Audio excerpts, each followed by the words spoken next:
안녕하세요. 안산중앙도서관 랜선 북파티에 오신 여러분들을 진심으로 환영합니다. 네, 박수 주세요. 네. 네, 고맙습니다. 오늘 진행을 맡은 저는 문화예술사회적협동조합 컬처75의 김태현이라고 하는데요.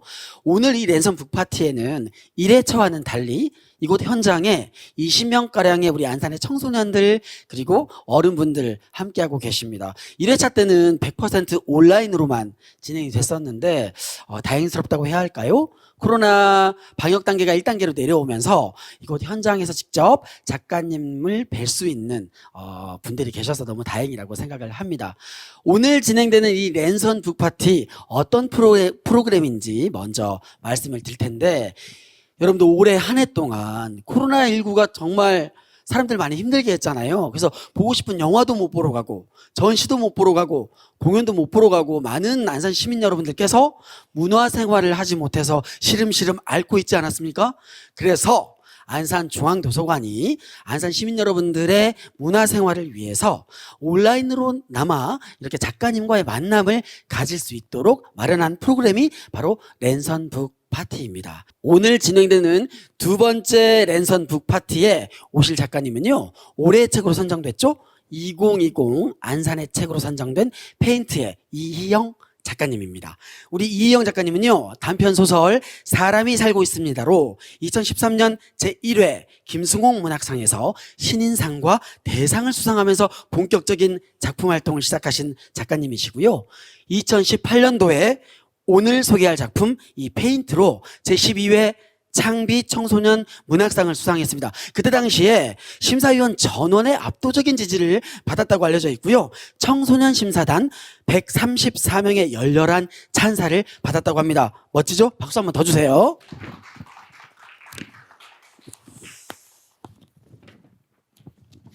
아마 오늘 현장에 오신 우리 작가님을 보러 오신 선생님들이나 그리고 영상을 통해서 오늘의 이 영상을 보고 계실 분들 모두 페인트를 읽어보셨을 텐데, 그래도 간단하게 페인트에 대해서 말씀을 좀 드리겠습니다. 이 작품 페인트는요, 국가에서 센터를 설립해서 아이를 키워주는 양육 공동체가 실현된 미래사회를 그리고 있습니다.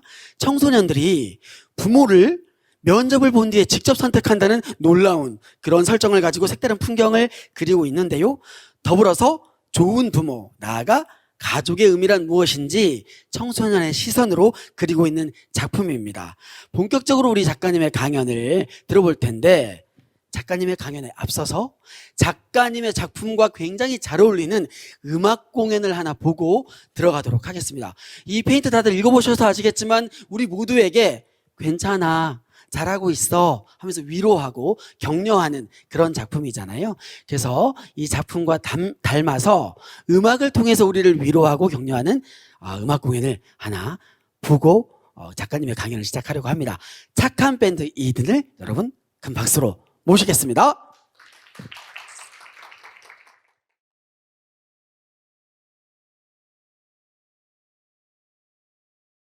안녕하세요. 착한 밴드 이든이고요.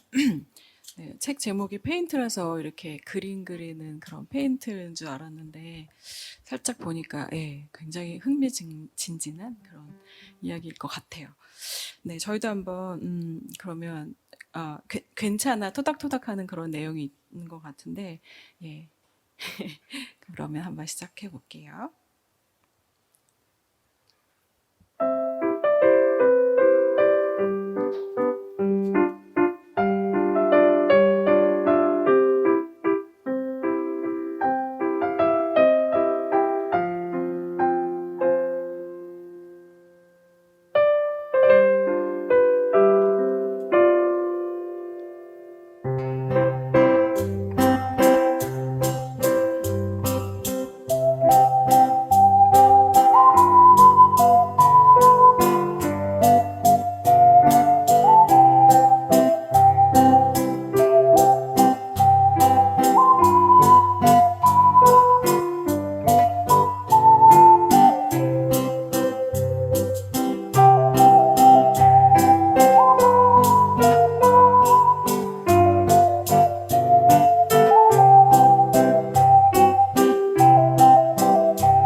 아이들이 엄마를 선택하면 어떻게 될까요? 부모님을.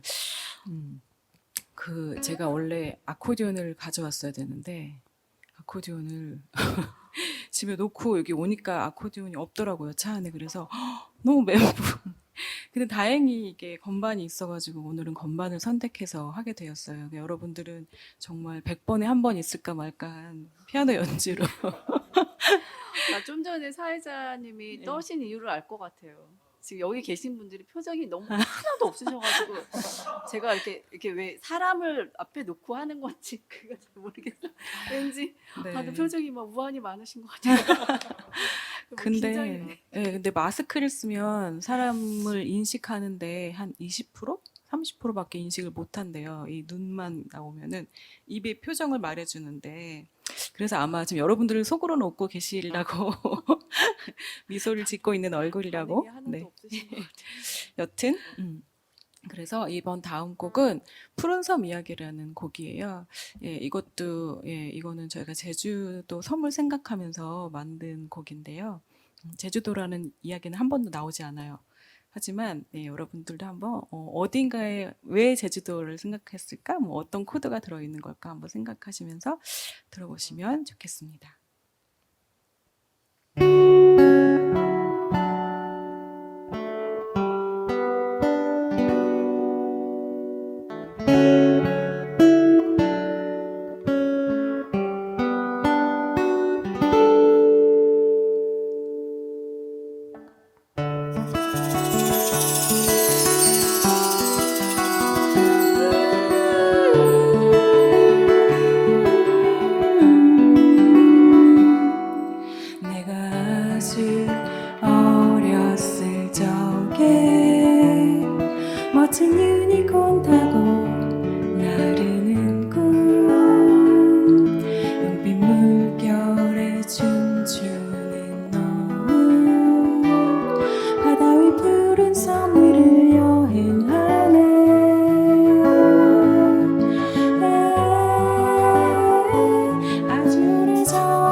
좋은 시간 되세요.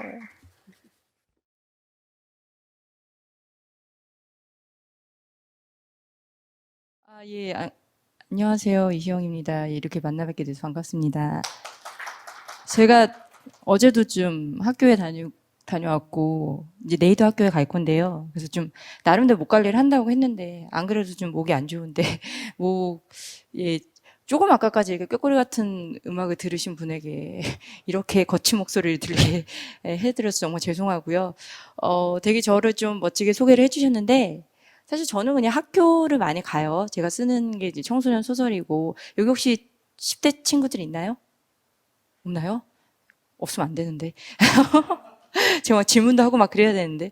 예, 저는 그래서 학교를 많이 다녀서 아마 그런 뭐 지금 제가 여기 계신 분들 보니까 10대 청소년을 자녀로 두고 계신 분은 없는 것 같아요. 있으신가요? 오, 있으세요? 아, 예. 그나마 다행입니다. 예. 근데 그렇게는 안 보이시는데.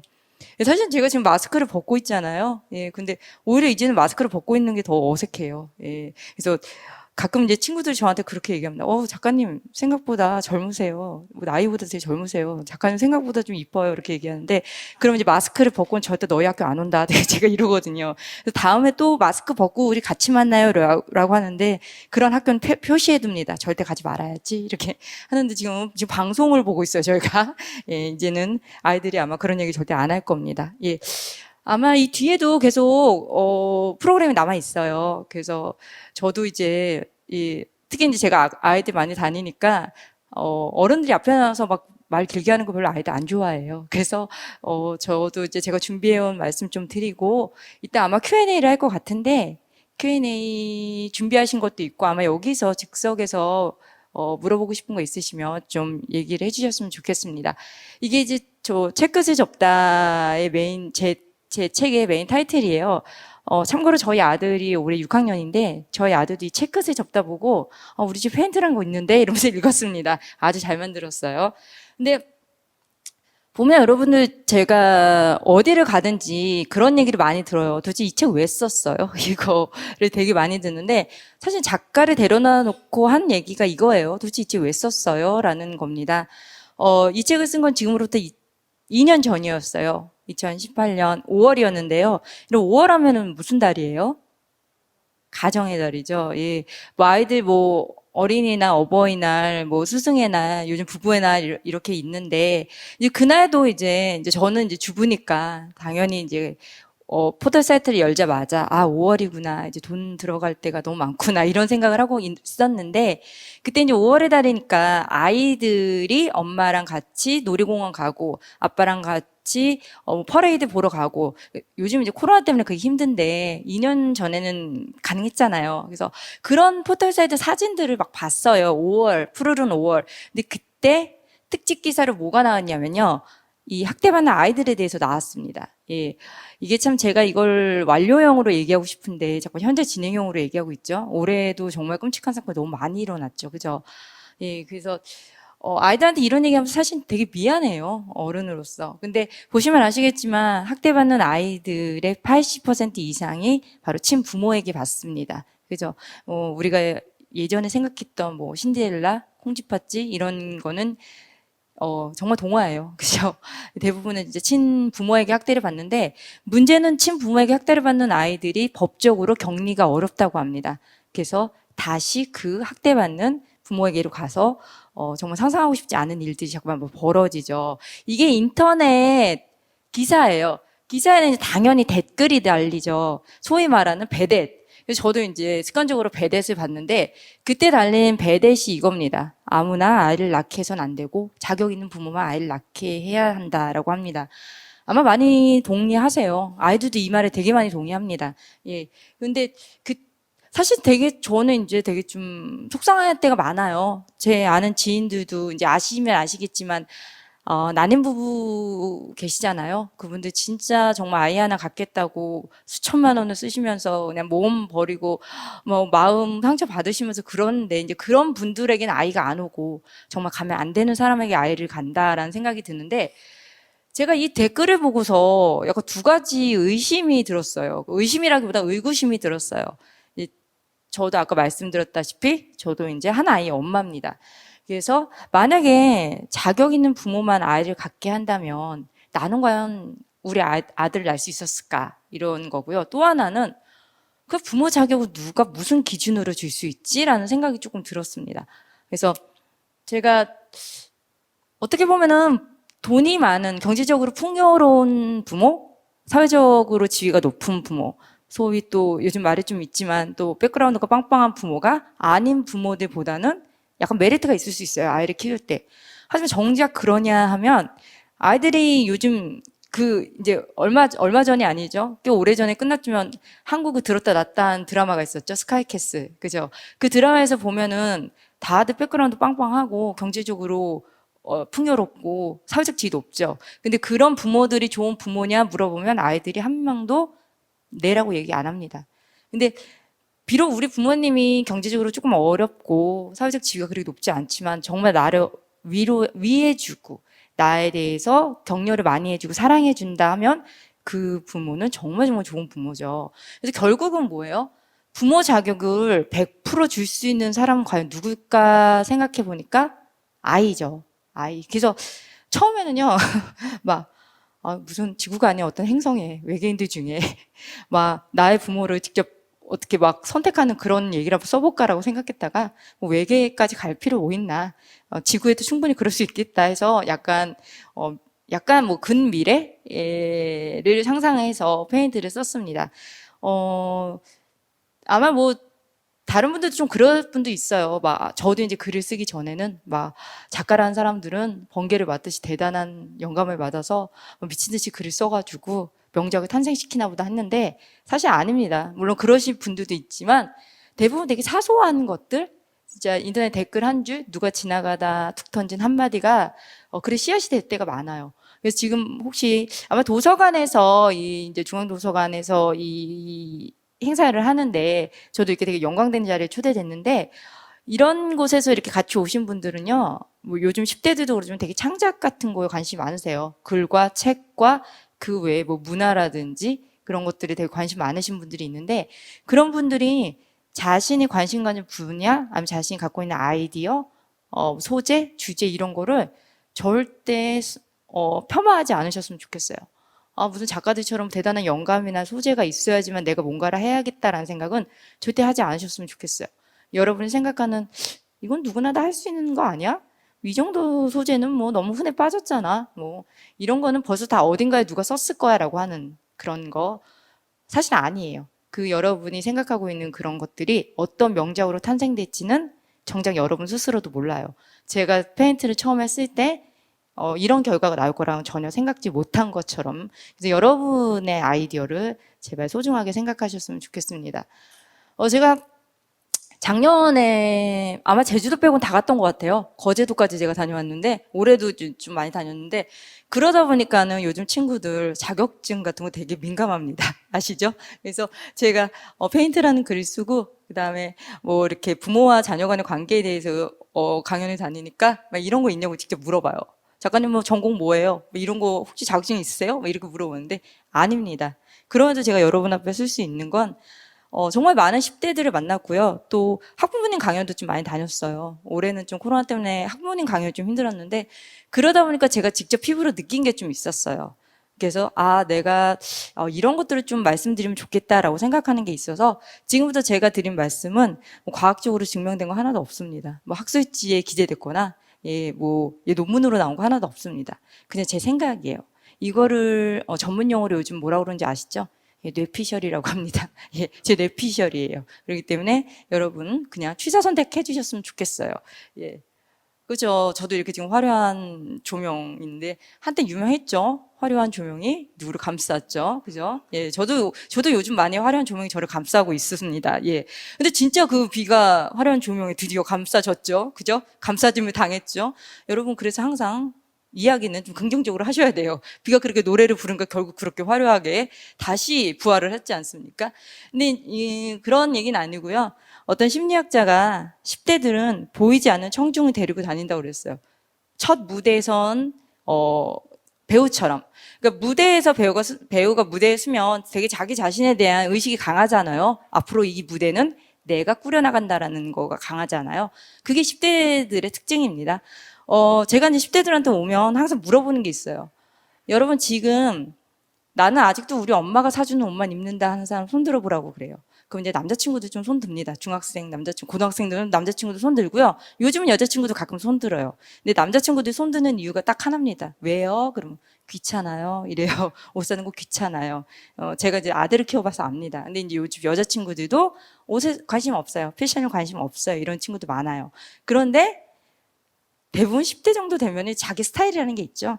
오히려 그렇잖아요. 혹시 10대 자녀를 두신 분이나, 뭐 조카가 있으신 분이나, 혹시 동생이 있으신 분도 있는데, 엄마가 옷을 사왔습니다. 이거 브랜드 되게 좋아. 원단 정말, 정말 좋아. 너한테 딱 어울려. 라고 하는데, 10대들 뭐라 그래요? 이런 거 좀 사오지 마, 제발. 그리고 내 건 그냥 내가 사입고 차라리 돈으로 줘. 이렇게 얘기를 하죠. 그죠? 그리고 아들들, 왜 요즘 아들, 딸 없죠? 예, 뭐라 그럽니까? 예전에는 안 그랬다가 요즘은 밖에 나갈 때 제가 물어봅니다. 어디를 가든지 나는 엄마 아빠랑 꼭 동행해야 된다. 라고 얘기하면 아무도 손 안 들어요. 초등학생들 손 안 들어요. 그죠? 요즘은 그렇게 얘기하죠? 야, 너 어디가? 너 어디가? 이렇게 얘기하면 뭐라 그래요? 톡할게. 이러면서 나가죠? 전화할게. 전화한다고 이러면서 나가죠. 뭐 어디 가서 누구랑 뭐 하고 논지 절대 얘기 안 합니다. 그죠? 전화도 안 받아요. 그리고 그죠? 근데 제가 10대 친구들한테 그렇게 얘기합니다. 여러분 잘 생각해 보세요. 톡할게 그리고 휙 나가버리고 내 옷, 내 스타일 아니까 제발 이런 거 좀 사오지 마 라고 얘기하는 거 불과 몇 년 안 됐어요. 여러분 되게 어렸을 때 초등학교 저학년 때 누구랑 다녔어요? 엄마랑 쫄래쫄래 이렇게 가고 엄마가 입혀준 옷 입고 엄마가 먹여준 음식 먹고 다 이렇게 살았죠?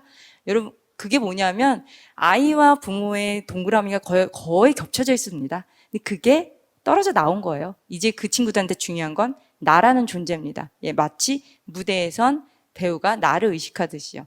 그죠? 그래서 이 친구들이 하는 게 있어요. 조금 나라는 의식이 되게 강해서 이제 저는 이희영인데, 그러니까 이희영은 내 거야. 이제 내가 나를 알아서 컨트롤할 텐거 누가 나를 건드린 거 정말 싫어해요. 그래서 제가 얘기합니다. 여러분 혹시 그럴 때 있지 않아요? 방 되게 지저분하네. 방이나 좀 치워야지. 딱 하고 있는데 엄마가 문 벌컥 열고 뭐라 그럽니까? 방이 이게 뭐니? 이렇게 얘기하면 방금 전 0.5초 전까지 내가 방을 치우려고 그랬는데 엄마가 그 얘기하는 순간 방 치우고 싶은 생각 싹 사라지죠. 나 이 게임 마지막이야. 나 너무 게임했다. 공부 좀 하자. 이제 핸드폰 그만하고 공부하자. 문을 벌컥 열고 아빠가 얘기합니다. 핸드폰 좀 내려놔라. 그러면 갑자기 공부하고 싶은 마음 싹 사라진다고 그러죠. 내 겁니다. 이제 내 거는. 근데 이제 부모님들이 그러죠. 우리 애가 변했어요. 사춘기 됐더니 얼마나 착했는데 요즘 막 지 멋대로 하고 대답도 안 하고. 근데 변한 거 아니에요. 원래 그럽니다. 그래서 이제 이 친구들은 세상의 중심이 이제 자기로 돌아간다고 생각을 해요. 그때 이 친구들이 가장 강한 욕망이 뭐냐면요. 바로 인정의 욕구입니다. 인정받고 싶어 해요. 누구한테? 예. 이왕이면은 쭉 나보다 더 나이 많은 사람. 예를 들면 그런 거죠. 친구들이 이제 점심시간이나 쉬는 시간에 막 노트에다 끄적끄적 낙서합니다. 그죠? 낙서 막 해요. 아무 생각 없이 합니다. 친구들도 괜찮고 선생님도 좋은데 가장 중요한 건, 더 좋은 거는 미술 선생님이죠. 전문가니까. 미술 선생님이 딱 지나가다가 이 녀석 그림 좀 그리네? 야, 너 요즘 뭐 웹툰? 뭐 이모티콘? 디자이너? 캐릭터 디자이너? 야, 이런 거 유행한다는데 너 그런 거 한번 해봐. 이렇게 한번 해봅니다. 그러면요, 아이들이 아무 생각 없이 그냥 그림 그리다가 누군가, 특히 전문가의 미술 선생님 한 마디 딱 던지면요, 눈빛이 달라져요. 나 그림 좀 그리는 듯? 그러고 보니까 나 좀 재능이 있는 듯? 막 이러면서, 아까 뭐라 그랬어? 이모티콘 디자인. 그거 어떻게 되는 건데? 그거 뭐 해야 되는 건데? 이러면서 아이들이 완전히 눈빛이 딱 변합니다. 예. 그렇게 되면 사실 지금 아이들한테 중요한 게 인정이에요. 인정. 사랑한다고. 제가 실제로 어떤 중학교에 갔는데 중학교에 설문조사를 했어요. 내가 부모님한테 듣고 싶은 소리 뭐냐면, 너 할 수 있다라는 얘기, 나를 격려해 준 얘기, 너 사랑한다는 얘기, 이런 얘기예요. 부모님이 원하는 게 그거였어요. 뭐 용돈 많이 주세요, 뭐 사주세요가 아니라 나 좀 믿어주세요, 나를 사랑해주세요, 이런 얘기, 너 할 수 있다고 믿어달라는 얘기가 1위였어요. 예.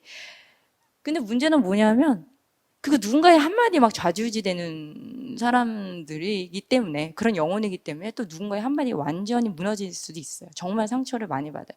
문제는 어른들 눈에는 그게 별로 큰 문제가 아니게 보인다는 거죠. 예를 들면 그런 거예요. 제가 이제 그 친구들한테 항상 나오는 그 하는 예시가 있어요. 친구들 보면 무리 지어 놀잖아요. 그 무리가 정말 정말 중요합니다. 근데 어떤 친구가 한 명 아침에 기분 좋게 교실에 딱 들어갔는데 자기 무리 친구들이 까르까르 울으면서 막 얘기를 해요. 근데 그 친구 딱 들어갔는데 갑자기 말을 뚝 끊어버려요. 그래서 자기들끼리 서로 눈치 탁탁 주고받아요. 이 친구 되게 지금 멘붕이죠. 뭐야 이거. 그런 생각이 들죠. 처음에는 아주 부드럽게 얘기합니다. 무슨 일이야? 이렇게 물어보면 아이들 눈치 딱 주고받으면서 아 별거 아니야 왔어? 그냥 넘어갑니다. 제가 그럼 물어봐요. 어때요? 그럼 아이들 얼굴 다 표정 싹 굳어버립니다. 그 상황이 얼마나 끔찍한 상황인지 아이들이 알고 있기 때문에. 두 번째로 그러죠. 카톡 요즘 그룹 채팅 많이 하죠. 요즘 소위 말하는 칼답이라고 그러죠. 바로바로 올라오는 거. 근데 어느 순간 내가 한 답이 계속 일이 안 없어집니다. 예, 아이들 이거 되게 신경 쓰이는 일이에요. 그럼 아이들의 얼굴이 굳어지고요. 아이들은 성인도 그렇지만 사실은 자신 감정을 숨기지 잘 못해요. 그럼 또 부모님들도 그거 기가 막히게 또 파악하십니다. 물어보죠. 뭐야? 무슨 일이야? 너 무슨 일 있어? 이때 중요한 게요. 아이들은요. 생각할 게 되게 많아요. 아직 좀 미성숙한 친구라서 솔직히 아이들 바쁘잖아요. 학교, 학원, 또 요즘은 뭐 코로나로 온라인 수업에다가 또 숙제도 많아요. 코로나 때문에 해야 될 게 많고 수행평가, 그죠? 그런 거 요즘 내신 공부해야 돼. 내신도 신경 써야 돼. 정말 바쁩니다. 거기다 가장 중요한 친구 관계까지 지금 얽혀 있어요. 정신 없습니다. 그때 아이들이 어떻게 얘기를 하냐면요. 1 더하기는 2야라고 정확하게 얘기 못 합니다. 있잖아, 엄마 있잖아. 아니, 그게 있잖아. 요즘 애들이 막 희영이랑 어쩌고저쩌고. 그런데 부모님은 그때 뭐라고 그러냐면요. 부모님은 내 아이에게 문제가 생기면요. 본능적으로 빨리 그 문제를 캐치를 해서 빨리 해결책을 내놓고 싶은 그런 조급증이 생깁니다. 그래서 뭔데? 싸웠어? 애들랑 싸웠어? 그럼 이렇게 얘기하죠. 아니 엄마 이제 딱 싸운 건 아닌데 있잖아. 애들이 요즘 있잖아 막 칼답도 얘도 안 하고 얘들 일도 막 이러면서 막 우왕좌왕합니다. 그러면은 또 이제 한 번 더 물어보죠. 혹시 애들 왕따 시키니? 누구야 누구? 어떤 집에 막 이런 식으로 얘기를 합니다. 왜? 담임하고 문제 있어? 내가 엄마가 담임한테 전화해볼까? 막 그러면 아이들이 이제 슬슬 짜증이 나기 시작합니다. 됐어. 문제 없어. 됐어. 그러면서 그냥 문 콱 닫고 들어가죠. 그 초등학교 저학년 아이들이 엄마한테 무슨 문제 얘기하면 뭐라 그래요? 그럼 뭐라 그러는지 아세요? 얘기 안 해요. 이렇게 얘기해요. 초등학교 저학년들도 엄마한테 얘기 안 해요. 이렇게 얘기해요. 그죠? 근데 여러분 제가 이제 학부모님 강연 가고 제가 이제 저희 아이한테도 하려고 많이 그러는데 제가 항상 그렇게 얘기합니다. 아이들이 무슨 문제를 얘기할 때는요. 그냥 들어만 주세요. 가만히 들어만 주세요. 우리도 그럴 때 있어요. 공부 잘하는 아이들 공부 잘하는 특징 중에 하나가 뭔지 아세요? 남을 가르쳐줘요. 가르쳐줍니다. 가르쳐주면서 수학 공식 가르쳐주고 영문법 가르쳐주면서 뭐 하냐면 자기 머릿속에 그 개념이 한 번 더 확실하게 정리가 됩니다. 그래서 누군가를 가르쳐주는 사람들이 공부를 잘해요. 아이들도 마찬가지예요. 누군가한테 엄마나 아빠나 누구한테 내 문제를 얘기합니다. 처음에 우왕좌왕해요. 도대체 결론이 뭐니? 이 소리가 막 여기까지 올라와요. 진짜 무슨 얘기를 하고 싶은 거야 얘. 그런데 아이들은 그렇게 우왕좌왕하면서 머릿속으로 한번 그 문제가 정리가 됩니다. 그러면서 마지막으로 뭐까지 얘기하냐면 자기 해답도 갖고 있어요. 근데 엄마 생각해보니까 내가 희영이한테 농담을 몇 번 했는데 그게 희영이를 건든 것 같아. 걔가 삐진 것 같아. 내가 아마 이번 주말에 희영이를 좀 만나서 다시 얘기해봐야겠어. 만약에 널 건드렸다면 미안하다. 그래서 그 문제까지 해답까지 갖고 있어요. 그래서 사실은 어른들도 그렇지 않아요? 누군가에게 문제를 얘기를 하면 그 문제의 80%는 좀 해소가 되는 것 같아요. 그죠? 아이들도 마찬가지입니다. 근데 제가 아이들한테 얘기해요. 엄마 아빠가 너희들을 무시해서 그런 것도 아니고 안 사랑하는 건 말도 안 되죠. 안 사랑하는 것도 아니야. 너희들 못 믿어서도 아니야. 왜냐하면 어른이라는 존재들은요. 되게 문제들이 많아요. 그리고 문제가 여러분 그렇잖아요. 하나 해결했다 싶으면 여기서 뻥 터지고 저기서 뻥 터지고 그죠? 그래서 제가 그런 얘기합니다. 어른이라는 거는 되게 그렇게 졸졸졸졸 시냇물을 따라 내려온 게 아니라 거대한 쓰나미를 몇 번 타고 살아남은 사람들이 어른이라고요. 그죠? 여러분 그냥 우리 엄마 아빠 결혼해서 나 낳구나라고 얘기하는데 우리 엄마 아빠 결혼해서 나를 낳구나 거기엔요 대단한 쓰나미가 정말 너무너무 많았다고 제가 얘기를 합니다. 그렇기 때문에 어른들은 문제가 생기면 빨리 해결을 해가지고 그 해답을 제시하는 조급증이 그게 본능이 돼버렸어요. 왜? 뒤에도 계속 문제가 있으니까. 이거 하나 말고 여유 있게 해결할 시간적 여유가 없어요. 그렇기 때문에 이게 습관이 됐어요. 그래서 내 아이가 무슨 문제가 있다면 빨리 계속 물어보죠. 엄마 학교 갈까? 엄마 전화해볼까? 막 이러면은 아이들이 막 질색팔색하죠. 됐어. 문제 없어. 이렇게 얘기를 하죠. 그래서 조금 그게 아이들을 못 믿어서도 아닌데 예, 조급증이 좀 생기셔서 그런데 그거 좀 내려놓으시면 조금 나을 것 같습니다. 제가 아이들한테 물어봐요. 여기 지금 10대가 없어서 10대 같아 보이시는 분들 대단히 많은데 10대가 없어가지고 제가 이 질문을 못하는데 제가 물어봅니다. 여기서 맞이나 혹시 외동 있냐고 물어보면 이제 뭐 중학생, 고등학생 손 들이죠? 그러면 몇 살이냐고 그러면 뭐 15부터 18 이렇게 있습니다. 그러면 만약에 뭐 15이라고 그러면 나는 그러면 여기서 내가 어제 태어났는데 눈 떠보니까 중학생 됐다. 그래서 여기 학교에 왔다 하는 친구 있어요? 그러면 애들이 막 까락까락 웃으면서 한 명도 없다고 그러죠. 어제 태어났는데 중학생인 사람 하나도 없잖아요. 근데 아이들이 제가 얘기합니다. 그러면은 여러분의 부모는요, 부모 나이 몇 살일 것 같아요? 생물학적 나이 말고, 주민등록상의 나이 말고, 부모 나이는 언제부터 한 살 먹었을 것 같아요? 하면 아이들이 껌뻑껌뻑 눈을 끔뻑끔뻑 합니다. 여러분은 난 다음부터 먹었죠. 그래서 제가 그래요. 여러분은 다 미성년자예요. 10대면 미성년자잖아요. 그죠? 미성년자는요, 사회적으로 뭔가 요구할 수 없어요. 국방의 의무를 지라고 그럴 수도 없고, 납세의 의무를 지라고 그럴 수도 없습니다. 그죠? 그리고 최대한 보호를 해줘야 돼요. 왜? 미성년자니까. 아직 부족한 게 많잖아요. 아직 경험도 없고. 그래서 오히려 미성년자 보호법에 의해서 여러분들은 무슨 사고를 쳐도 최대한 사회에서 보호를 해줍니다. 마찬가지예요. 여러분의 부모님도요, 부모님은 낳은 다음에 부모가 됐죠. 그죠? 태어나자마자 눈 떠봤던 부모가 된 사람 하나도 없어요. 그럼 여러분이 첫째이고 외동이면 15이면 여러분의 부모 나이 몇 살이에요? 15밖에 안 됐어요. 아직 부모 나이 미성년자예요. 그렇게 되면 틀릴 수도 있고요. 잘못할 수도 있고요. 뭔가 우왕좌왕할 수도 있어요. 저희 아들 13살입니다. 저희 아들한테 그렇게 얘기해요. 야, 나 부모 나이 13살 너랑 똑같은 초6이야. 그래서 너랑 맨날 싸우는 거야. 나 아직 부모 된 지 20년도 안 됐어. 뭘 원해? 제가 이럽니다. 마찬가지예요. 예. 그래서 제가 얘기합니다. 우리 엄마는 뭐 40대인데, 우리 엄마는 30대인데, 30대, 40대가 중요한 게 아니에요. 부모랑 성인은 또 완전히 다른 존재예요. 그죠? 제가 막 중학교 2학년 친구한테 그럽니다. 똑같은 학생인데 초2나 중2나 뭐 똑같지라고 하면 중학교 2학년 친구도 어때요? 화나죠?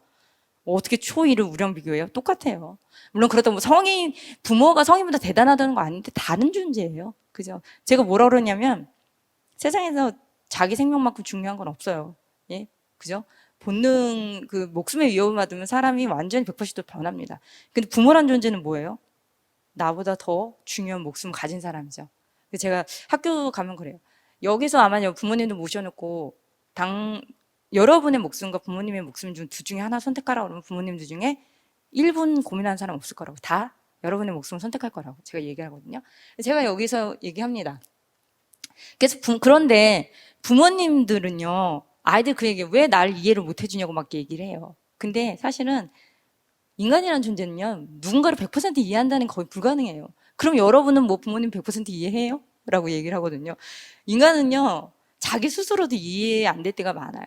잠깐 여기서 우리 여러분들 흑역사를 좀 깨워보세요. 흑역사 있으시죠, 다. 특히 막 샤워 같은 데 할 때 흑역사 막 생각나면 어때요?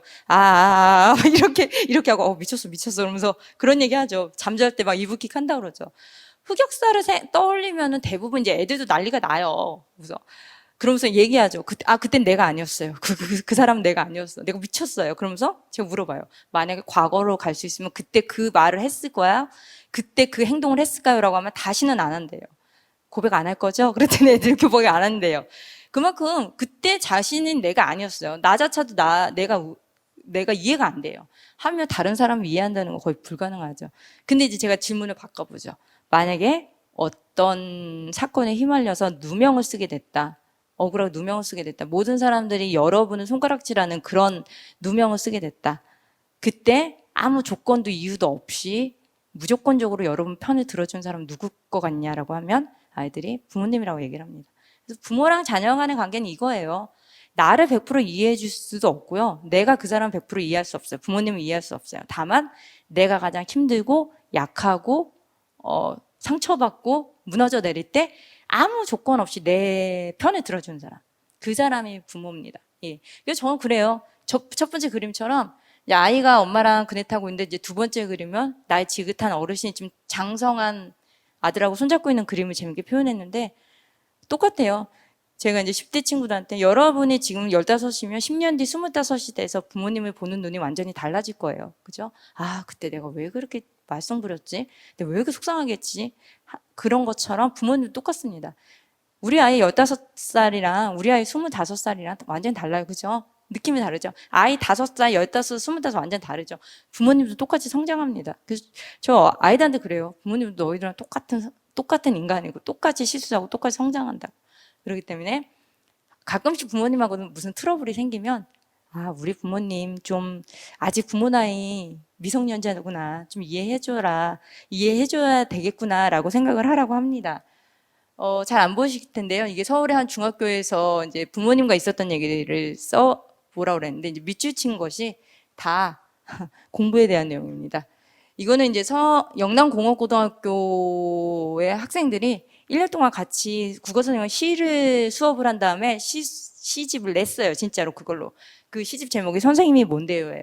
근데 이제 시험 끝난 날이라는 걸 봤는데 시험 끝나면 아이들 완전히 진짜 소위 말해 좋아 죽죠. 그래서 막 죽습니다. 막 시험 끝나고 아 오늘 이제 시험 끝났다. 그러면서 이제 막 오늘 문제 요즘은 이제 코로나 때문에 힘든데 막 방이랑 방 다 가봐야 되죠. PC방, 노래방, 뭐 만화방 다 가야 돼요. 그래서 막 집에 들어오자마자 막 교복 훌렁훌렁 벗고서는 막 밖에 나가려고 할 때 부모님도 뭐라 그럽니까? 너 시험 그냥 잘 봤냐? 이러고 물어보죠. 너 시험 잘 봤어? 근데 거기서 어머 당연히 시험 잘 봤지라고 하는 친구들은 대한민국의 한 1% 될까요? 근데 여러분 아시죠? 우리나라 10대들의 특징 중에 하나가 걔는 미안하거나 걔는 좀 겸연쩍거나 좀 죄스러운 마음이 들면 어떻게 하는지 아십니까? 짜증을 부립니다. 얘네들은 짜증을 부려요. 그러면서 이래요. 뭐 시험 뭐 성적표 나오겠지. 못 봤어 됐어? 뭐 이러면서 근데 나갑니다. 그럼 학부모님들이 저한테 그래요. 우리 애는요 아무 생각이 없어요. 시험 끝나도 뭐 시험 잘 봤나고 짜증만 내고 뭐 공부도 안 하고 머릿속에 맨날 그냥 그놈의 게임 그냥 친구들하고 놀 생각밖에 안 해요. 근데 이 시의 마지막 년이 뭔지 아세요? 얘도 그런 거예요. 오늘 시험 끝났다. 나 오늘 죽었어. 나 오늘 하루 종일 놀 거야라고 하는데 머릿속에 뭐냐면요. 헷갈렸던 3번 문제가 계속 들어있는 거예요. 그럼에도 불구하고 헷갈렸던 3번 문제. 그러니까 아이들이 그런 거예요. 계속. 막 좋아 이렇게 얘기하면서 사실은 너무 걱정이 많은 거예요. 나 그 3번 문제. 특히 요즘 고등학생들 아시죠? 서술형 답안지가 되게 많아요. 어떻게 썼냐에 따라 답이 될 수도 있고 오답이 될 수도 있어요. 그거 되게 신경 써요, 아이들. 그죠? 그래서 사실은 아이들이 그렇게 여러분들이 어른들이 생각하는 만큼 그렇게 아무 생각 없지 않아요. 사실 고민이 되게 많아요. 오히려 저는 10대 아이들을 만나니까 느낀 게 뭐냐면요. 우리나라 10대 아이들은요. 생각이 없는 게 아니라 생각이 너무 깊다 못해 땅굴을 파고 들어간다고 그랬어요. 자기 속상한 거요. 자기 아픈 거요. 절대 얘기 안 해요. 부모님한테. 절대 얘기 안 합니다. 똑같아요. 이거 이제 고등학교. 근데 요즘도 이렇게 외운대요. 그 원서 주기율표를. 저 깜짝 놀랐어요. 제가 졸업한 지가 언젠데. 그죠? 근데 이것도 똑같습니다. 마지막에 수해, 리베, 붕탄지 이러면서 이거 외우고 있는데 과연 쓸모 있겠지. 특히 고등학교 가면요. 아이들 되게 많이 불안해해요. 아시죠? 요즘 문송하다. 그죠? 아이들 문송하다. 그 다음에 그러면 이과 가야 돼요? 근데 이과 가가지고 이과 간다고 무슨 과를 졸업해야지 정확히 무슨 미래가 이렇게 딱 밝은 것도 아니잖아요. 그래가지고 잘난 대학, 옛날같이 잘난 대학 나와봤자 결국은 공무원 시험인데요, 그럼 대학 가야 돼요? 말아야 돼요? 그래서 되게 많이 불안해해요. 그죠? 아이들이 저번에 한 번은 제가 이제 강의를 갔는데 중학교 1학년짜리 남자예요. 조그매요. 맨 앞에 앉았어요. 그래서 손을 딱 듭니다. 그래서 저한테 그래요. 작가님, 작가 되셨는데요. 생활하는데 좀 짭짤해지셨어요? 이렇게 물어봤어요. 네. 그래서 짭짤해진 것 같기도 하고요. 그리고 또 한 명은 뭐라고 그랬냐면 작가님, 그 책 한 권 팔면 얼마 남아요? 이렇게 물어봐요. 그래서 제가 정확히 얘기했습니다. 딱 10% 정가에 10% 남습니다. 그랬더니 이 친구가 책을 딱 뒤에 보더니 10%면 1,200원이네? 이러는 거예요. 그러더니, 한 권 팔면 1,200원 남아요? 그러더니, 편의점 가가지고 컵라면은 못 써먹겠네? 그러더니, 작가님, 저기 편의점 가서 컵라면 먹고 싶으시면요, 저한테 연락하세요. 제가 그 정도 돈은 있어요. 이렇게 얘기를 하더라고요. 저를 되게 불쌍하게 보더라고요. 그래서 제가, 내년에 신작 나오면, 저 편의점에서 컵라면 실컷 먹을 수 있게 많이 사랑해주세요. 제가 이렇게 얘기했는데요. 웃을 일이죠. 우스갯소리죠. 근데 웃을 일이 아닙니다. 왜냐면요, 아이들이요, 이제 내가 뭐가 되고 싶은지, 내가 어떤 꿈을 갖고 싶은지, 미래에 내가 하고 싶은 일이 뭔지보다 더 중요한 게 내가 과연 미래에 먹고 살 수 있느냐. 이런 거예요. 작가 되면 뭐가 좋아요? 작가는 어떤 직업이에요가 아니라요. 아이들 요즘 저한테 뭐 물어보냐면요. 작가 되면 먹고 살 수 있어요? 우리 엄마가 예수가 배고프대요. 작가님, 작가 되면 연봉이 어떻게 돼요? 한 달에 얼마 벌어요? 이렇게 물어봐요. 그죠? 아이들이 그만큼 지금 사회가 어때요? 어떻게 보면은 좀 병들었던 것 같아요. 아이들한테 좀 미안합니다. 그죠? 내가 뭘 하고 싶은 거 생각하기 이전에 내가 이거라면 과연 내 생활이 될 수 있을까라는 생각이 듭니다. 지금 보면은 직업이 뭐 선생님, 이거 작가인데 작가로 잘 안 보인대요. 이거 화가 이렇게 있습니다. 근데 이제 점점점 명사형 직업은 사라지고 있는 추세고요. 동사형 직업이 뜨고 있습니다. 제가 그 얘기를 많이 해요. 선생님이라는 직업도 중요하지만요. 요즘 뭐예요? 요즘 뭐 내가 뭔가를 알고 선생님이라는 직업 동사형으로 바꾸면 내가 알고 있는 노하우를 남들과 나누는 거죠. 그리고 남들과 소통하는 겁니다. 제가 정말 많은 학교를 가봤는데 선생님들이 사실은요. 내가 알고 있는 노하우를 아이들한테 지식을 알려주는 건 어려워하시는 분은 없어요. 단지 아이들하고 소통하는 걸 너무 힘들어하세요. 그죠? 그렇기 때문에 선생님이라는 직업 하려면 어떻게 해야 돼요? 뭐 그렇죠. 뭐 너 사범대 가가지고 임용 봐 이렇게 얘기하는데 요즘은 내가 알고 있는 무슨 노하우만 있으면요 충분히 내가 다른 사람들하고 소통할 수 있죠. 대부분 뭐 해요? 예, 요즘 뭐 자기 채널 만들어서 그죠? 예전처럼 무슨 요리사가 되려면 뭐 조리사 자격증도 따고 막 이것저것 하긴 해야 되지만 요즘 뭐 유명한 요리 뭐 블로거 같은 분들 중에는 뭐 그렇죠? 자취생 요리 이래가지고 그냥 냉장고에 있는 걸로 막 하고 아니면은 그냥 편의점에서 있는 거 사다가 또 재밌게 무슨 다른 음식을 막 만들잖아요. 그죠? 뭐 작가도 마찬가지죠. 요즘 뭐 예전처럼 뭐 신춘문예 계속 있긴 있죠. 신춘문예니 무슨 문예지 등단이니 이런 거 있지만 요즘은 어때요? 내가 아이디어만 있으면 정말 그냥 내가 작가 독자들하고 1대1로 만나죠. 실례로요. 웹소설 되게 요즘 웹소설 관심 있는 분들도 있고요. 웹소설이 되게 웹소설 시장이 커졌잖아요. 실례로 진짜 반대로 워낙 인기 있는 웹소설이라서 출판사에서 반대로 컨택을 하잖아요. 근데 대부분 웹소설은 필명을 쓰잖아요. 그쵸? 재미있는 필명을 쓰는데, 그래서 출판사에서 컨택을 했더니 중3, 고2, 이래요. 그러니까 이 친구들은 아직 뭐 예전 같으면 작가대, 그러면 국문과, 문창과, 뭐 이렇게 신춘문예 도전 이런 게 아니에요, 이제는. 자기가 아이디어만 있으면 어디에 살든지 성별도, 나이도 아무것도 중요하지 않습니다. 그래서, 그래서 중요한 게 뭐냐면요. 여러분이 내가 과연 뭘 좋아하는지, 내가 과연 뭘 갖고 다른 사람들하고 소통할 수 있는지 그거가 가장 중요한 것 같아요. 그래서 가끔 학부모님들 중에 이렇게 말씀하시는 분이 있어요. 나 우리 애 때문에 그냥 미치겠어요. 애가 무슨니까 오지랖이 넓어. 아주 그냥 사돈의 팔촌까지 다 간섭해야 되고 또 뭘 그렇게 이상한 공상음만 하고 쓸데없는 얘기를 많이 해. 그 시간에 교과서나 좀 보지. 학원이나 다니지. 근데 제가 그러면 그 어머니한테 뭐라고 그러는지 아세요? 어머님의 아드님, 따님은 정말 미래 인재형이라고 제가 그래요. 예. 이제 점점 그러죠. 미래 학자들이 앞으로 10년 안에 지금 직업의 70%가 다 사라진다고. 기계로 다 대체되고 AI로 대체된다고 그랬죠. 결국은 뭐예요? 인간의 마음을 건드리는 거. 그죠? 기계가 할 수 없는 인간의 마음을 건드리는 게 가장 중요한 것입니다. 예, 그래서 제가 이게 아이들한테 이게 마지막인데요. 마지막으로 제가 늘 얘기하는 게 있습니다. 제가 이제 좋아하는 말인데요. 세상에서 가장 즐거운 일은 남이 너에게 할 수 없는 걸 해낼 때이다. 그렇기 때문에 노력하세요. 절대 아닙니다. 절대 아니에요. 그렇기 때문에 노력도 아닙니다. 그러니까 아이들 이런 거 보면 그래서 노력하라고요? 이렇게 얘기하는데 아니에요.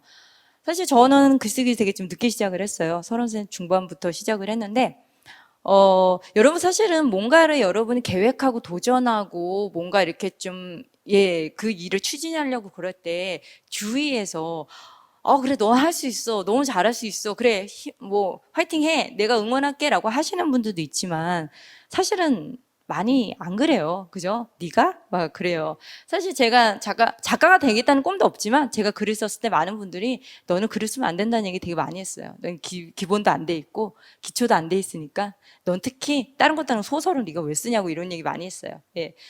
저 페인트 쓸 때도 말이 많았어요. 페인트 쓸 때 제가 먼저 구상을 하고 저희 신랑한테 얘기를 했습니다. 처음에 내가 있잖아 부모 면접에 대한 얘기를 한번 써보려고 그래. 그랬더니 참고로 저희 신랑은요 공대를 나온 뼛속까지 이과인 남자예요. 네, 지금도 일도 그쪽으로 하는데 그래서 제가 맨날 저희 신랑을 보면서 이과를 망해야 된다고 제가 맨날 그러는데 그래서 저희 신랑은 그렇습니다. 야 10대 애들은 야 자기 부모하고도 멀어질 때 무슨 부모 면접을 보고 야 그런 거 쓰지 말라고 그러면서 얘기를 했어요. 근데 여러분 그거 아시죠? 요즘 뼈 때린다는 말. 그게 뭐냐면요, 여러분. 뼈 때린다는 거는 뭐, 나 요즘 순살 됐어. 이런 얘기 하는데, 내 전곡을 찌르고 내 몸을 건드린다는 거죠. 그죠?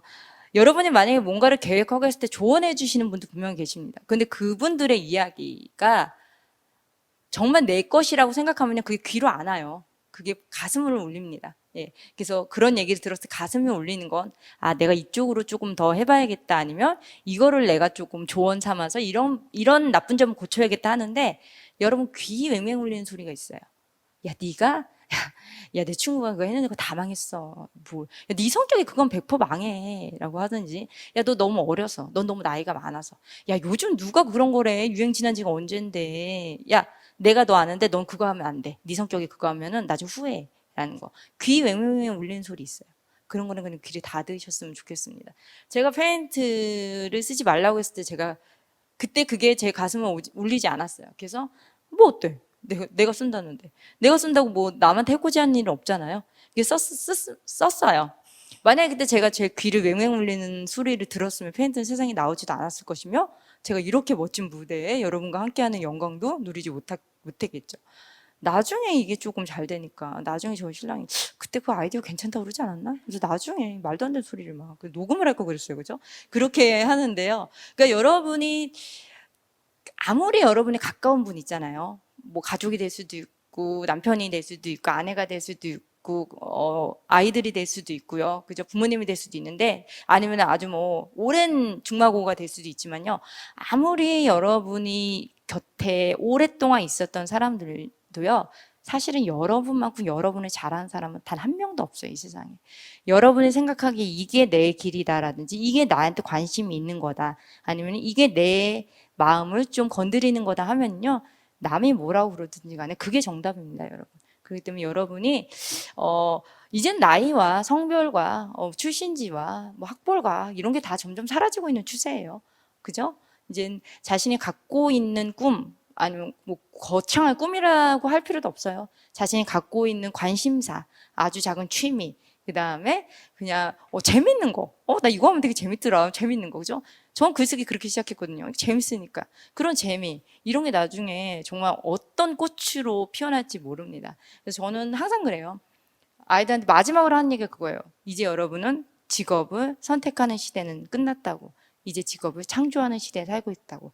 그 직업의 창조의 가장 중심이 누구다? 여러분 스스로다. 그렇기 때문에 여러분은 믿으면, 예, 자기 스스로를 믿는 힘이요, 정말 강해요. 그리고 그걸 또 갖기가 생각보다 되게 힘듭니다. 근데 이렇게, 예, 요즘 코로나 상황에서도 이렇게 자리에 함께 해주신 분들, 그리고 지금 같이, 예, 저와 함께 이 방송을 보고 계신 분들은 다 스스로의 믿음이 정말 강한 분들이라고 제가 믿고 싶습니다. 그리고 여러분이 계획하시는 모든 일, 꿈, 뭐 취미, 작은 관심사, 재미, 뭐든지 좋습니다. 그런 것들을 즐겁게 해나갈 수 있는, 예, 그런 여러분이 됐으면 좋겠습니다. 긴 시간 동안 함께 해주셔서 감사하고요. 예, 힘드셨죠? 예, 이렇게 초대해 주셔서 저도 너무 영광이고요. 또 다음 잠깐, 예, 시간에 또 이제 여러분이 궁금하신 점 함께 이야기해 보도록 하겠습니다. 예, 감사합니다. 네.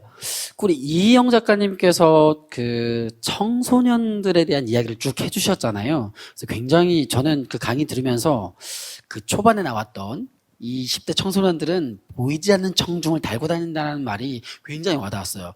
이건 그야말로 청소년에 대한 놀라운 통찰력이다라고 생각해서, 왜냐고요? 저도 이제 12살 딸 가진 아빠로서 가끔 느낍니다. 이 친구 지금 굉장한 청중을 데리고 다니고 있구나 느꼈는데, 우리 작가님 그 청소년들 10대들을 가장 많이 만났다라는 이제 말씀도 해주셨고, 그리고 이제 책도 청소년에 대한 책을 쓰고 계시고, 또 청소년들에게 강연도 다니고 계신데, 청소년들을 자주 만나고 내가 청소년들에 대한 강연을 해야 되겠다, 책을 써야 되겠다라고 이제 생각하신 어떤 계기가 있으셨을 것 같아요. 그 얘기를 좀 먼저 여쭤보고 싶습니다. 저는 사실 저는 이제 70년에 태어났습니다. 예, 근데, 예, 그런 제가 2020년 살아가는 청소년 이해한다는 건 거의 불가능해요. 그래서 사실은 왜 청소년 소설이에요? 라고 물어보면요, 사실 제가 청소년 때 저에게 해주지 못했던 얘기, 예, 그런 얘기를 좀 성인이 돼 보니까 그때 이제 제가 제 스스로 되게 좀 많이 비하했거든요. 이게 좀 나는 찌질하고 잘할 수 있는 게 없지, 이렇게 생각했는데, 지금 생각해보면 꼭 그렇지만도 않은 것 같아요. 그래서 그때 10대 이희영에게 그래도 너 그렇게 이상한 애 아니다, 그래서 열심히 살았다라는 얘기를 해주고 싶어서 청소년소 쓰는 것 같아요. 예. 10대 이희영에게 지금 이제 성인에 대해서 느껴보니까 그때 당시에 이희영에게 해주고 싶은 얘기가 되게 많았어. 그래서 그 지금 10대로 살고 있는 친구들에게도 그때 당시에 이희영에게 해주고 싶은 이야기를 같이 나누면서 서로 위로하고 힘받고 이런 걸 해보고 싶어서 그러셨군요.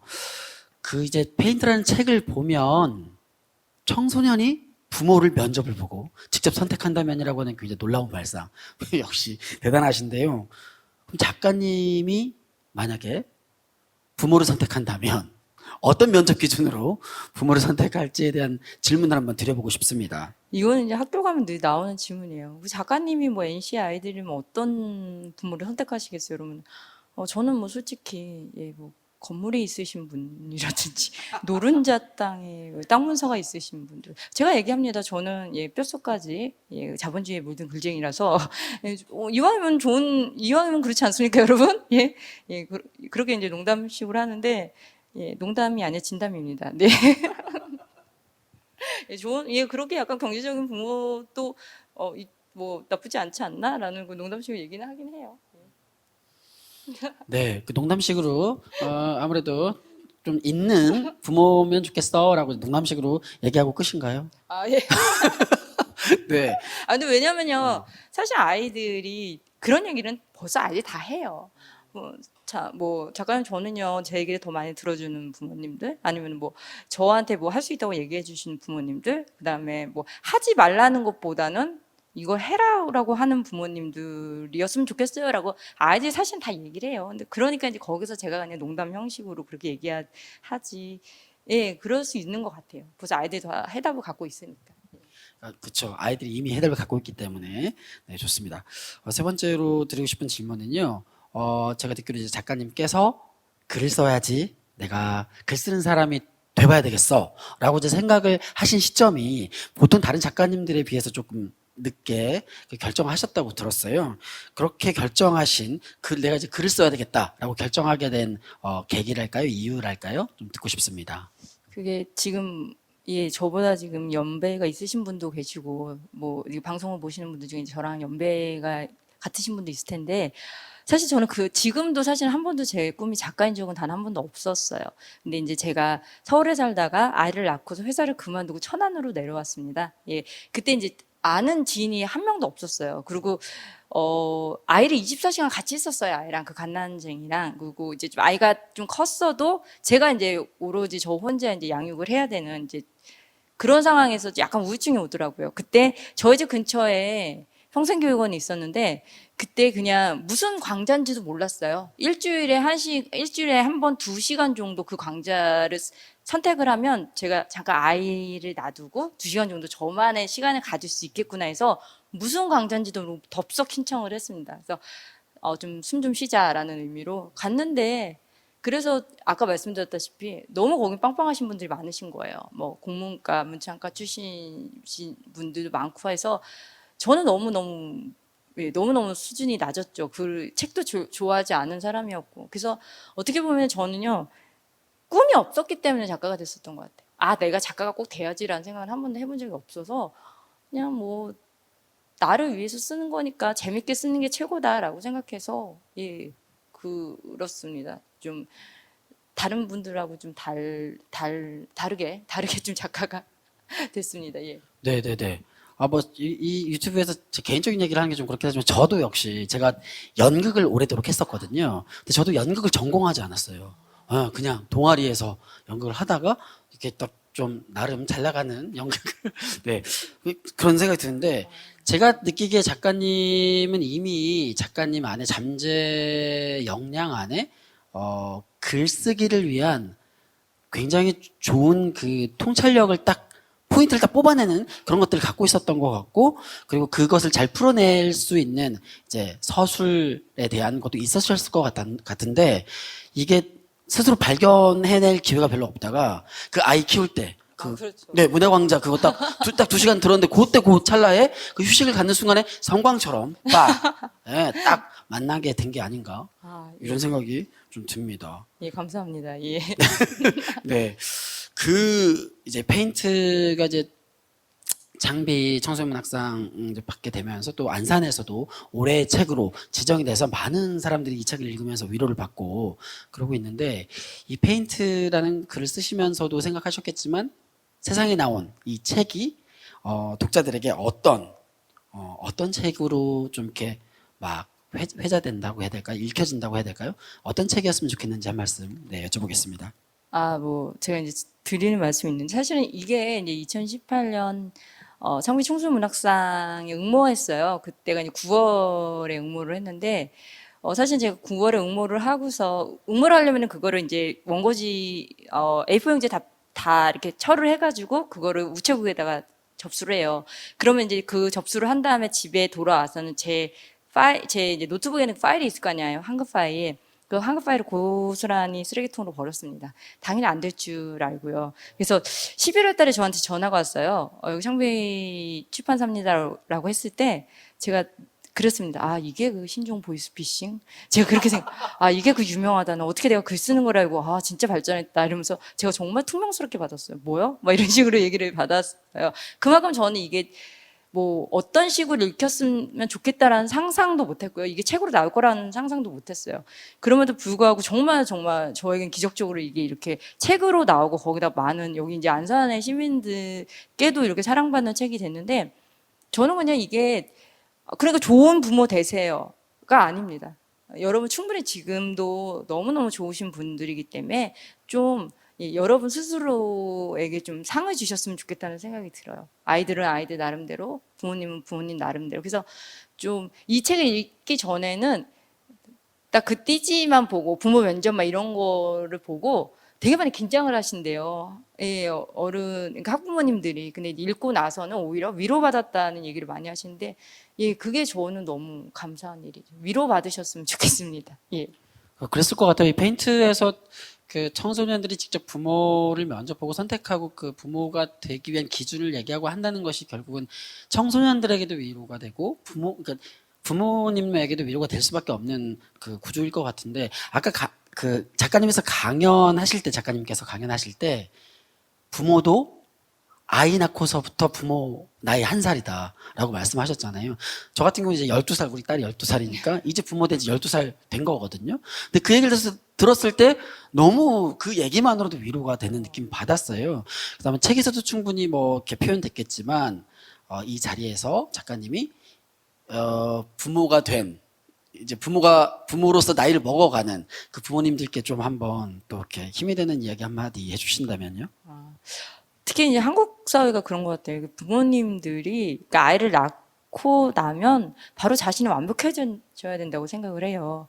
그리고 이렇게 내가 그러니까 힘든 모습 보여주면 안 되고, 무너지면 안 되고, 뭔가 내가 단단한 벽이 돼서 이렇게 아이를 지탱해줘야 되는 그런 게 너무 강하셔서, 가끔 가면요, 그 학부모님 강연 가면요, 그 아이들 얘기하시면서 우시는 분들도 좀 계세요. 그게 그러면서 많이 지치신 거죠. 그래서 저는 그냥 뭐 정말 근데 같이 성장한다고 생각하셨으면 좋겠어요. 그러니까 내가 조금이라도 무너지면 우리 아이에게 크게 무슨 데미지를 줄까 많이 그 전전긍긍 하시는데, 그러지 않으셨으면 좋겠습니다. 가끔은 진짜 부모님들도 가끔 아이들한테도 기댈 수 있지 않을까, 그게 가족이 아닐까라는 생각이 듭니다. 예. 네, 그쵸.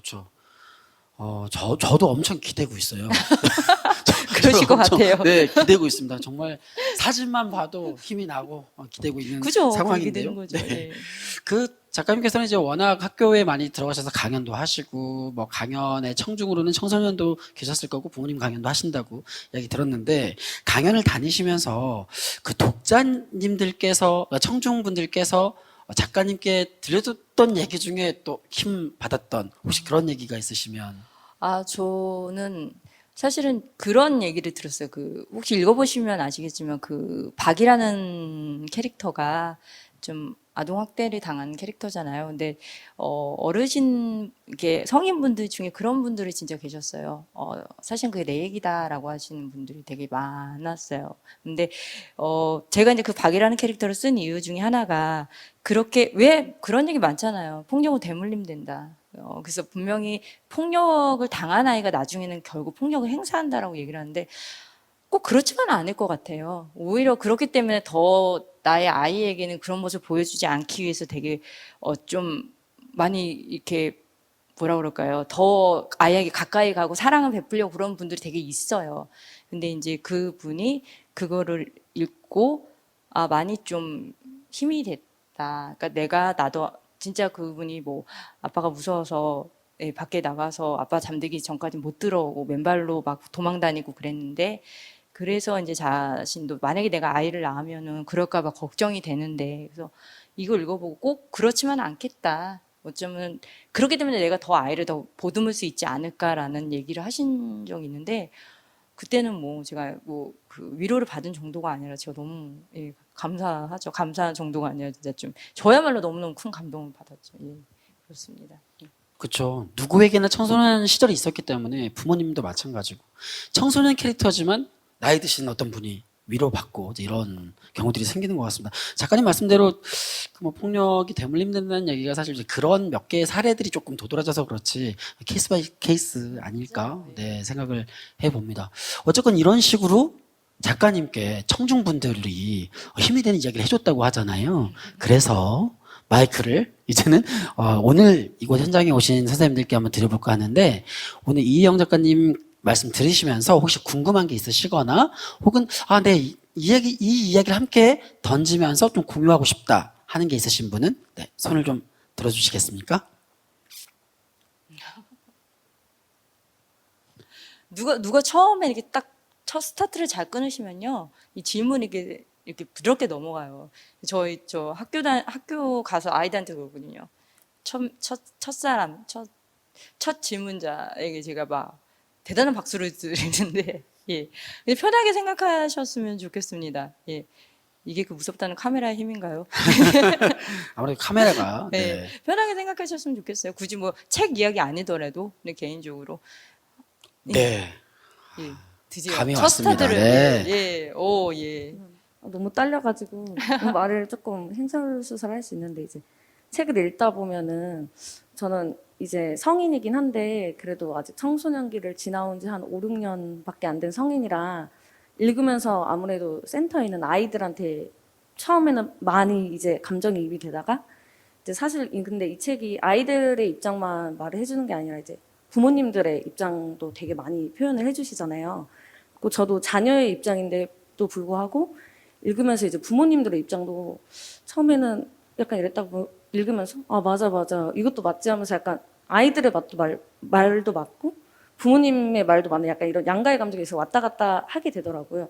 근데 그럼에도 불구하고 약간 사람이 무조건 50대 50으로 그렇게 마음이 갈 수는 없고 조금 더 가는 게 있잖아요. 근데 저는 아무래도 자녀의 입장이다 보니까 센터에 있는 아이들에게 좀 더 마음이 갔는데 혹시 작가님께서는 아이들과 이제 페인트를 받는 부모님 둘 중에 좀 더 마음이 갔던 입장에 있는 게 누군지.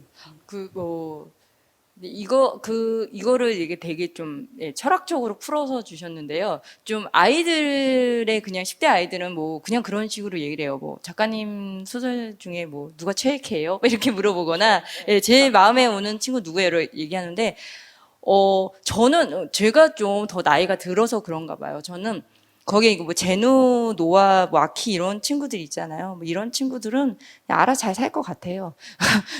개성 강하게 뭐 노아는 노아대로 다 뭐 제노는 잘났으니까 잘 살 것 같은데 소위 말해서 어르신들이 그렇잖아요. 그 자식들이 여럿 있으신 분들이 이제 아픈 손가락이라고 얘기를 하는데 저도 좀 그래요. 아마 글을 다 쓰고 나면 가장 아픈 손가락이 좀 있어요. 그게 좀 아까 말씀드린 박인 것 같아요. 박이 어떻게 보면 가장 성장하기 힘든 캐릭터였던 것 같아요. 오히려 제노나 아키나 노아보다 박이 성숙한 어른이고 가장 거기서 대표이지만 제 느낌으로 다 쓰고 난 다음에 느낌은 박이 가장 연약하고 가장 약한 인물이 아니었을까라는 생각이 해서 항상 박이 가장 좀 아픈 손가락이 됩니다. 예. 네, 답이 되셨죠? 네. 최애캐. 네. 예. 다른 혹시 선생님 이야기 해주실 분 계실까요? 스타트를 너무 잘 끊어주셨는데요. 네. 예. 아닌가요? 이 정도 스타트라면 뭐 마이크가 예. 거의 뭐 그냥 물 흐르듯이 왔다 갔다 예. 할 정도의 뭐 스타트인데요. 특별 책 얘기 아니더라도 상관없습니다. 뭐 그냥 개인적인 얘기도 가면 별의별 거 다 물어봐요. 키 몸무게 물어보는 건 기본이고요. 예, 뭐 좋아해요? 이런 것도 물어보고 무슨 라면 좋아해요? 이런 것도 물어보고요. 예, 없으신가요? 그 한 두 분 정도만 더 이야기를 듣고 예. 마무리하면 좋겠는데요. 예. 그 10대를 자녀로 둔 예, 엄마가 저기. 계신다고 예, 들었습니다. 예, 저 뒤에 계신 네, 마이크를 한번 드려볼까요? 네. 이제 방 강제적으로 이제 안 하시면 네, 아무래도 엄마니까. 네, 네. 안녕하세요. 저는 지금 17살 고등학교 1학년짜리 딸이 있고요. 지금 소위 말하는 그 사춘기를 거치면서 전 무지 힘들었거든요. 그러시죠. 그리고 그런 말을 하잖아요. 지랄 총량의 법칙이 있다고. 그렇죠. 네, 근데 네, 맞습니다. 그게 끝이 없더라고요. 예. 네. 이 총량은 어디까지? 네. 그래서 중2가 1년 딱 끝나니까 중3 때는 조금 괜찮아지고, 고등학교를 가니까 고등학교 근교로 안 가고 자기가 또 가고 싶은 데를 가고 싶다고 해서 또 보냈더니 아는 친구가 한 명도 없어서 외로워서 못 다니겠다고 막 학기 초에 막 질질 짜고 막 그러더니 맞아요. 지금은 학교를 또 너무 좋아해요. 근데 다행이네요. 또 예. 공부를 안 해요. 친구들이 너무 좋대요. 근데 지금 제가 지금 작가님 책도 그렇고 강연도 듣고 그랬을 때 제일 많이 느꼈던 말이 부모 나이가 아이 나이와 똑같다는 말.